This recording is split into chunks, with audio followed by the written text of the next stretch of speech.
Miwa is an occupational therapist who has been working in the mental health field for more than 13 years in Canada and overseas. She has worked in various sites in the Lower Mainland with inpatient, outpatient, outreach, and assisted living. Overseas, she worked in home care and community primary care. Miwa will talk about early signs of escalation, crisis management, and community resources for mental health support. So as we progress through the discussion, feel free to put your questions in the chat box and we'll address those at the end of Miwa's presentation. And so please join me in welcoming Miwa. Are the youth and young adults. So when we are thinking about trying to understand what are the early signs, first we need to understand what's their baseline. So when we have a baseline and like what is the first early signs that the baseline is going unbalanced. So let's try to understand who are our youth and our young adults. What are the baselines? So as a characteristic of their life life stage, they're really curious to explore the world. They are broadening their social relationships. They're trying to find their own values, and they're not only they are trying to detach from the family values and that family relationship to bigger relationships, wider, and that's a really big need to feel belonging, to find their social value. And alongside with that, there are other challenges coming along, like they are trying to find their gender identity, they're experimenting their different relationships with friends, with loving relationships. They are encountering different cultures. So there's finding that they grew up in a cultural setup, and their peers might have another setup. And it might not always be an easy task to juggle all of this. And mostly in this life stage, they have their hopes and dreams still really strong. That's what drives them to go forward and to look for different relationships and social network. And as life occurs, we have many changes, and many changes are controlled or uncontrolled changes. And many of them are related to individual changes or social changes. So when we see these youth and young adults, we see that they have lots of peer pressure to fit in, to to feel belonging, to feel approved. And in this generation, we see especially the pressure of social media, how the use of social media can be a big pressure to them in terms of approval and being valued.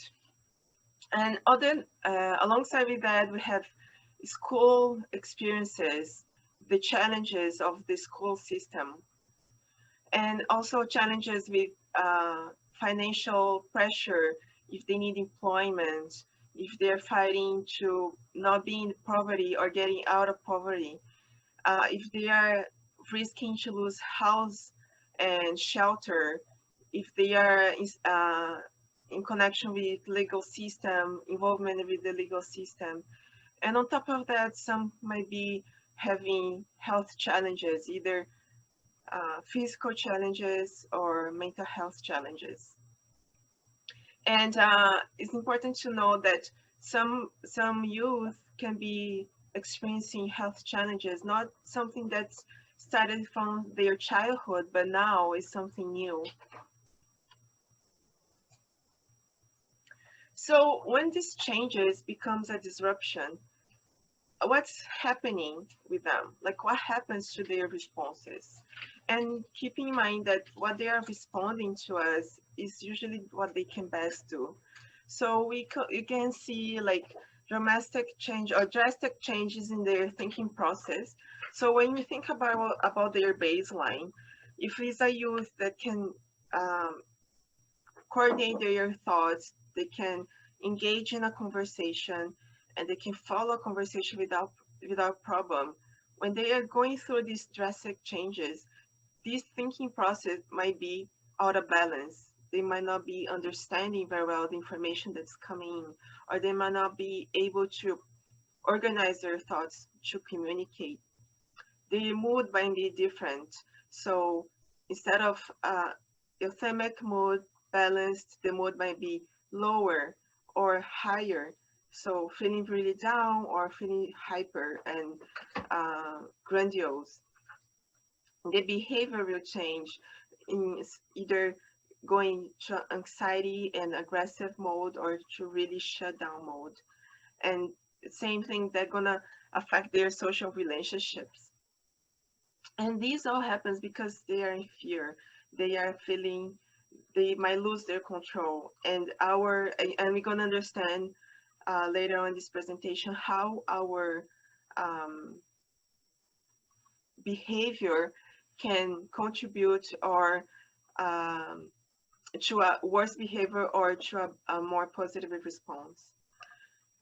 So let's understand these changes. So we as mammals and human beings, we have a really sophisticated brain. And this part of the brain that we have is not shared with other animals, for example, reactive. And then we evolved and our emotions came, and then alongside with the need to be dorsal to biped, our nerves got connected, and there's a certain nerve called vagus nerve. It innerves our uh, viscera, our heartbeat, our lungs, our pharynges, eye movements, muscles from the face, the ear, the mid-ear. So this vagus nerve is really responsible to modulate the sympathetic and parasympathetic response. What's called the sympathetic and parasympathetic system is under what's called autonomic response. So as we evolved, we learned to assess risk around our environment, assess risk within ourselves, and use what we learned, what we experienced, and use the problem-solving skills to see if what's the best behavior. Give me 1 second here. Sorry. I wanted to mind if you don't click too much. Okay, sorry about that. Thank you. So, so when we were evolving, this neurocortex that we have is the area of our prefrontal cortex where we can problem solve, plan, assess risk, and see like what's the best behavior we can give to the environment that we are finding. So when we are in a situation where we are finding a risk, and these new cortex or these skills can be shut down, can be hijacked, and what comes to respond is this primitive brain.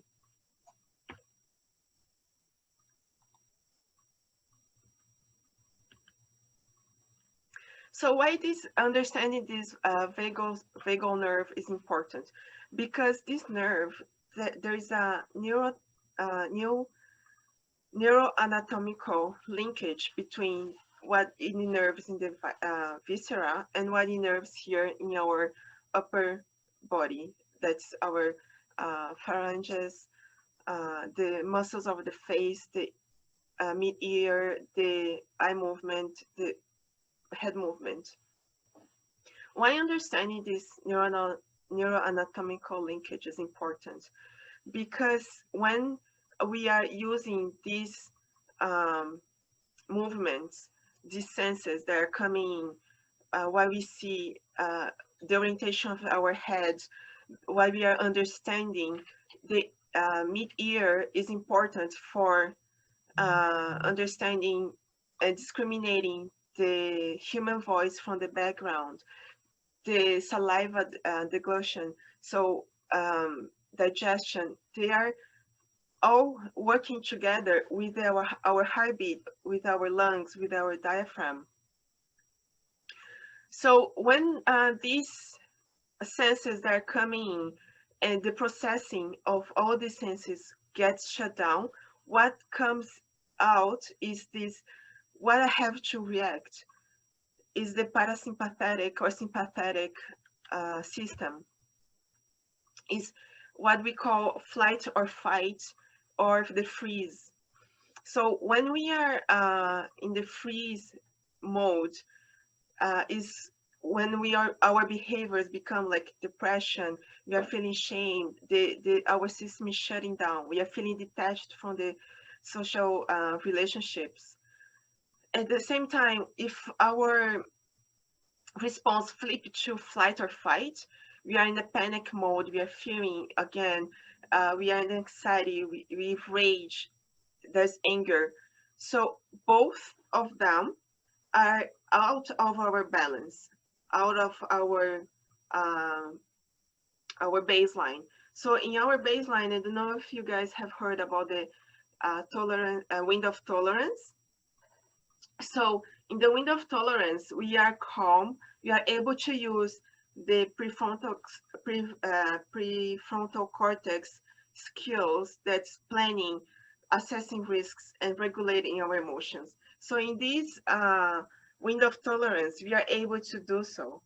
And even with assessing of risk, if we are feeling we are at risk or at stress, we can understand and regulate our emotions to problem solve and go back to this baseline, this window of tolerance. But when our skills are not so sophisticated and make us to go to the flight or fight or freeze mode, this window of tolerance is out of window. Exactly, like we cannot distinguish what's going on, what all these senses are communicating to us, and we cannot distinguish if it's really unsafe. As a survival mode, we go to, well, it's risky, so that's how I'm gonna respond. So understanding these neurological response is really important, because when we are responding as acting up or irritation, anger, is really out of what we call sophisticated or really using all the skills that we already have. Is it clear so far? I'm sorry. Yeah, thank you.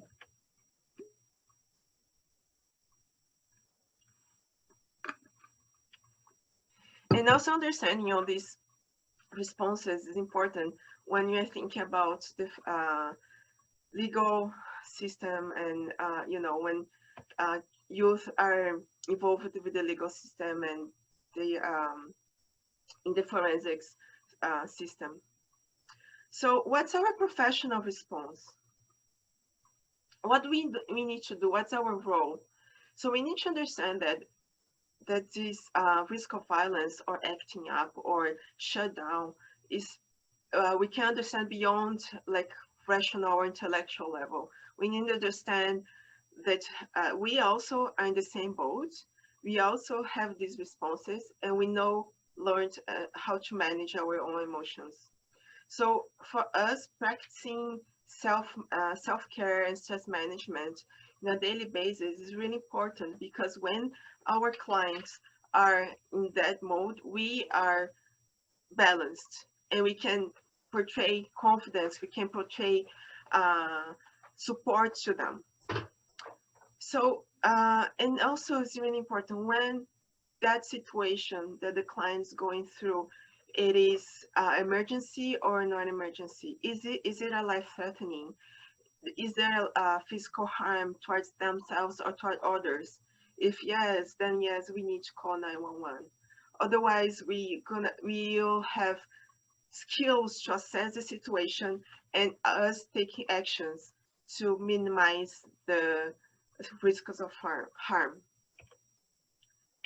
So how to respond? So we have some of the skills that we can learn, for example, the nonviolent crisis intervention and the conflict resolution skills. So in a nonviolent crisis intervention, we need to understand, first we need to cope our own emotions, because the anxiety and anger and fear that the client is experiencing also reflect to us. We also might be feeling the same thing, and other people around them might also be feeling the same thing. So we need to be in charge of the situation. And first thing, we need to set priorities. First priority is our own safety. Where am I located in the environment? I need to know that I will never turn my back to the person that's unbalanced, that's acting out.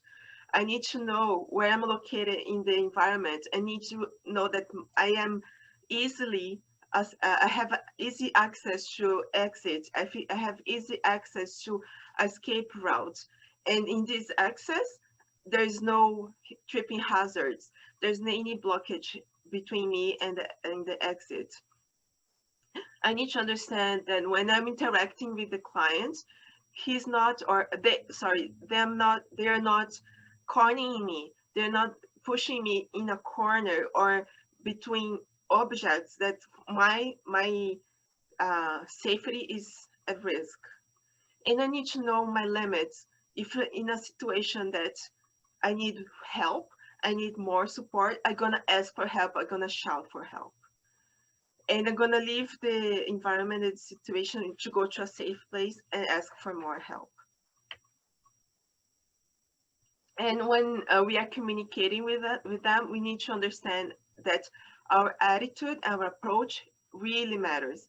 So when we, going back to that understanding of our brain and all the senses that are coming in, the vagal nerve is capturing how the eyes are communicating to us, the voice, the tone of voice, and all the nonverbal communication. So the way we talk is really important, our speech. So we need to use a simple, concrete, and positive information, guiding, giving instructions to what they can do to feel for the fear be less, right? To lessen their fear, to feel for them to give a little more control for them. So instead of say, don't pace in the dining room, we can say, please sit here. So please sit here is respectful, is direct, is positive. We are telling them what we expect and what can be helpful for them. Instead of don't pace in the dining room, so it's too many words. We are just being negative. Okay, you cannot do that. And remember, the thinking process is out of the window. So why you don't want me to pace here? Why I have to do that? So all this is out of the window. So as more direct and positive you can be, is more helpful and supportive. And also smooth and supportive tone of voice. You're gonna be role modeling the situation. So if the person is shouting, you don't want to use the same volume or same tone of voice. You want to use a calmer one.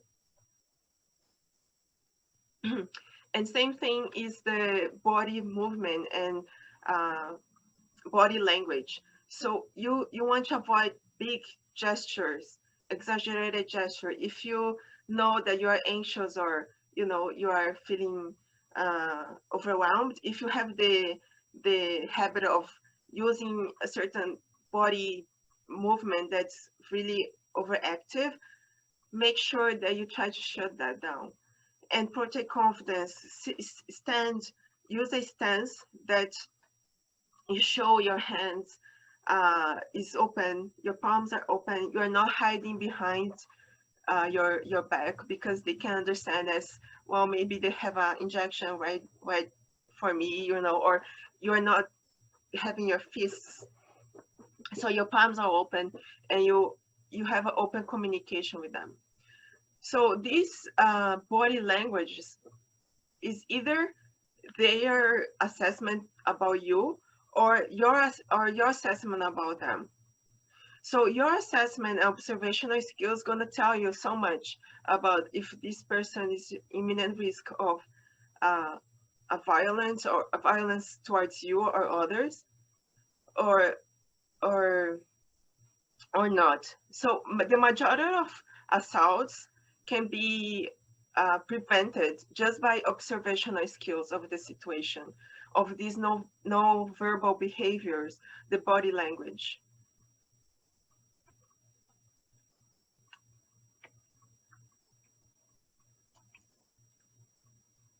So what are our goals when we're interacting with a person that's decompensated?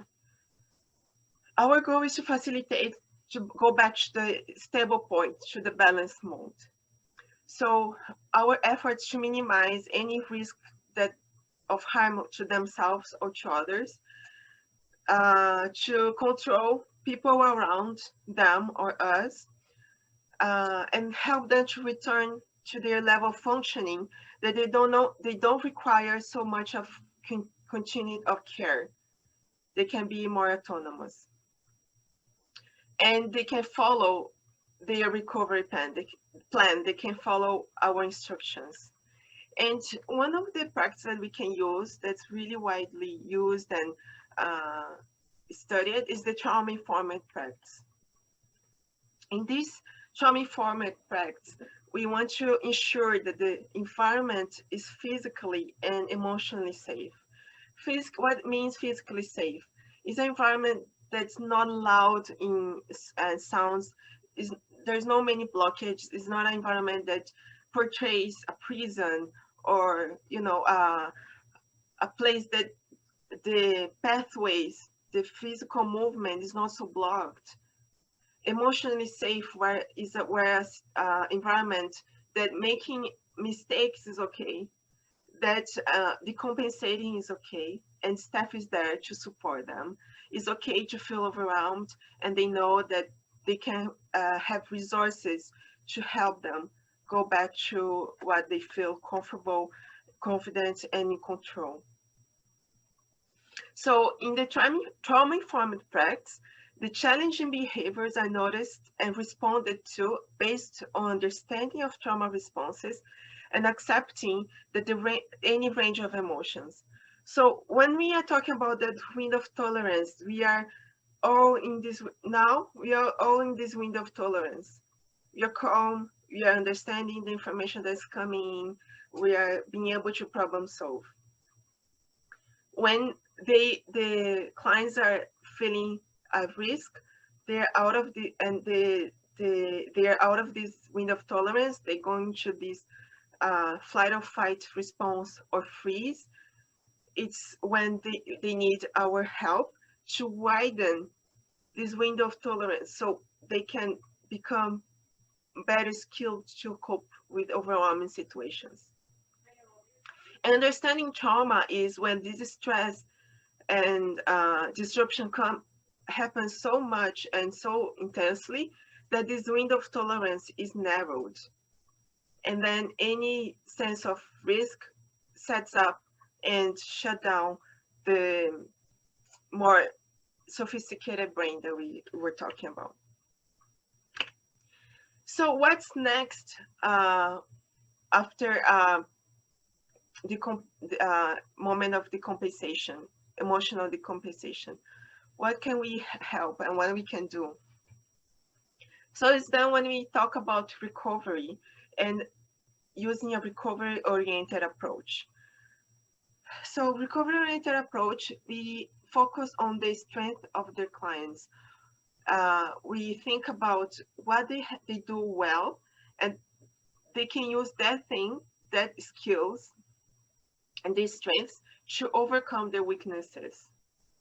We focus on their hopes and dreams, and that's the main aim to the main goal to them, to follow what they hope and for their lives. It's client-centered. It means we're going to plan accordingly to their own hope, own strengths, and accordingly to their needs, and not based on staff needs, but based on the client needs and plan. So it's basically using customized recovery plan. Each one gonna have a different one. It's not like in this institution organization, they all have the same recovery plan. That's not client center, is staff center, is organizational center. But each client has a different recovery plan, customized. And the goal is, as I was saying, increase that window of tolerance, building skills to cope with overwhelming situations, with difficult emotions. And all this is to, as they understand which skills they can use in certain situations, they feel more empowered to use and to more empowered in their lives. And it's really like to have personal growth and feel empowered to continue discovering the life that they want to have or the world that's around them. 1 second, let me just get some water. So what are some techniques that we can use, understanding all these vagal nerve, this parasympathetic or sympathetic system that comes out? What can we use to understand, to widen that window of tolerance?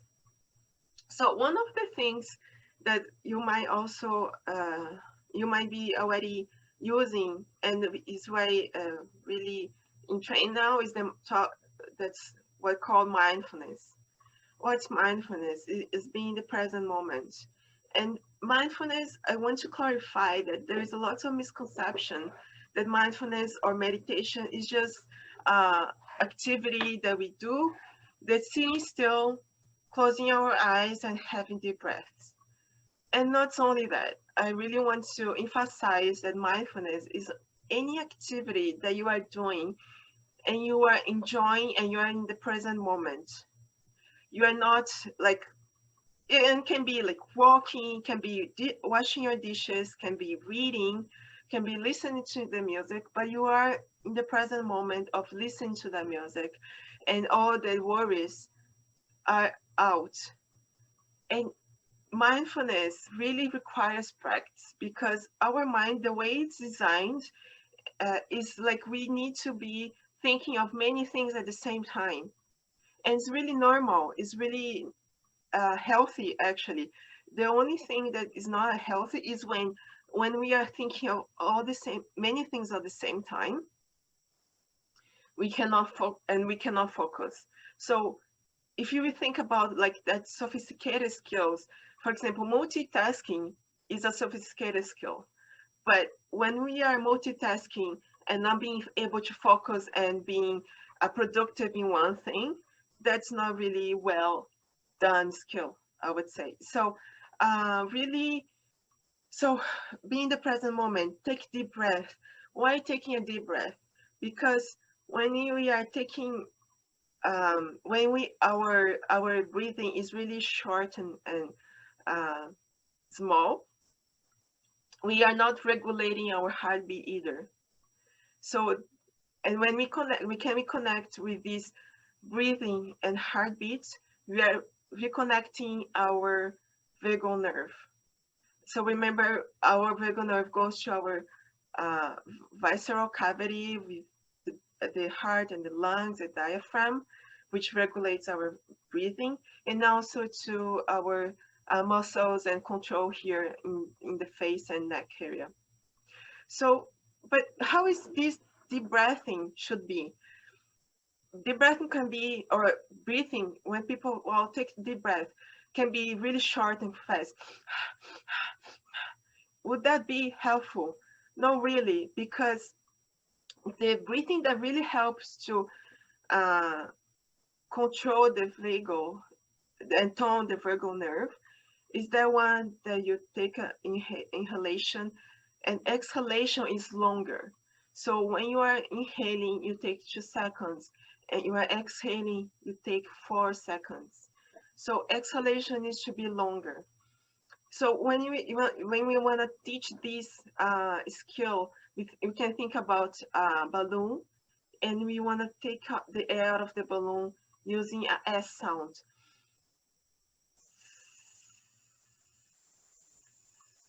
So we can control the exhalation. That's one example. Another example is rocking our body. So some studies that were related to understanding why some people have with psychiatric conditions have certain behavior, and why some children have with autism have certain behavior. So they understood that this vagal nerve that's innerving our visceral cavity and our head. When people were in rocking mode, rocking movements, they were actually toning this vagal nerve. So when we see the autistic clients having this, what we call stereotype movement, they're actually trying to self-regulate themselves. So having a rocking chair or using this rocking movement is actually trying to regulate our perception and make this connection between what's outside and inside.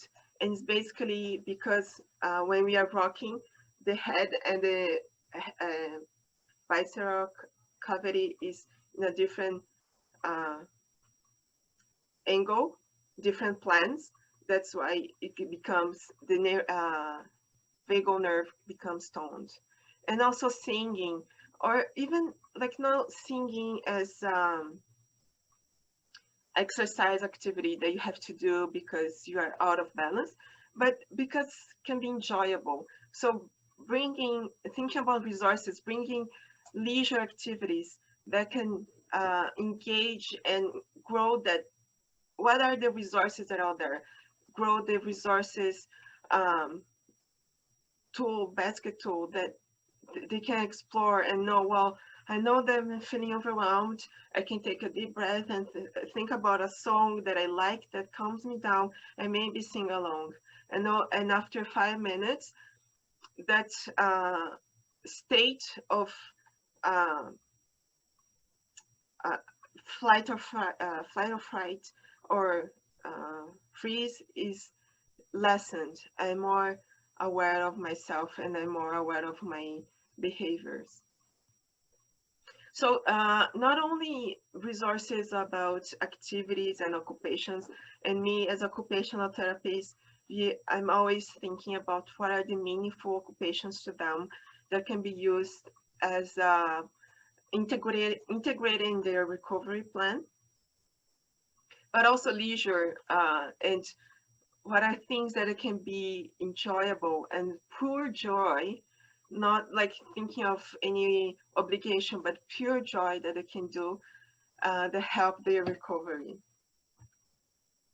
And some of the resources that I can share with you is like here, I didn't know we had people from the US coming along with us, so thank you so much for being together. But the resources that I would like to share are related to BC and Canada.